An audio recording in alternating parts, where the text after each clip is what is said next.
Hey, Mason Riggs here, 62 Media. I'm just giving a quick update, some notes from Raiders practice.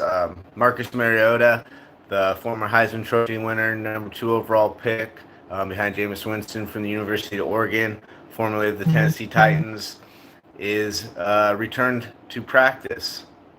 Um, I think he's been out for about a week or so, missed all the practices.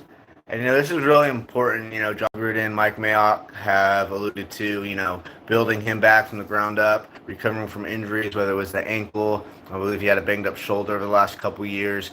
Someone that's trying to find their groove, and they're really trying to rebuild kind of a rebuilding aspect. All the reports have been that, he's been extremely erratic with his passing, gelling with receivers. Accuracy's been a big thing, turfing the ball from reports, throwing at people's feet. But also displayed quite a bit of, usage with his legs and the God-given ability that he has, a really good athlete. However, it's really important that, he returns back to practice, no traditional off season. They're trying to rebuild his mechanics. He's trying to come off his injury. And then he's also trying to refine his confidence after losing his job, to Ryan Tannehill. And, this is important because we all know Derek Carr, has been hurt before, has missed games. You got to have a back quarterback that can keep things moving.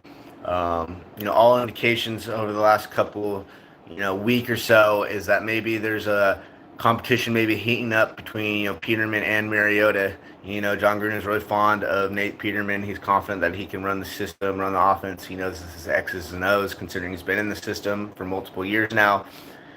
So from that standpoint, I could see him being ahead of Marcus Mariota.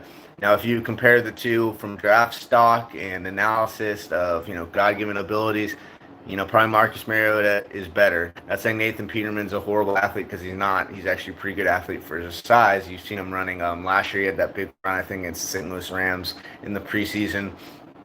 But really, it's really important to get Marcus going and see if he can really make this team, I think just because of the rest of the view of the league of Nate Peterman, usually teams take two quarterbacks. I think they think that he can sneak onto the practice squad. And I would imagine that he comes back to the reverse squad and they keep Mariota. But still, Mariota needs to improve. Hopefully he gets in rhythm with his receivers, cleaned up those mechanics. Those body aches start to go away from recovering from those surgeries. And, Marcus Mariota is the highest paid backup in the NFL right now. Just looking on Spot Track, dead cap. If they cut him this year, they lose $7.5 million in dead cap. So they're keeping him. They're gonna just try to keep Peterman on the practice squad, I would imagine. But if Marcus Mariota doesn't start to improve or show anything, maybe they make that switch. However, just because his structure, I imagine they keep him. So yeah, real important day that our backup quarterback, there's going to be limited and less reps when you hit regular season, and then it's right around the corner. So Marcus really needs to find his stride. And, yeah, so that's the news. He returned to practice with hope, his improvement continues over the next week or so. All right. Take care, guys.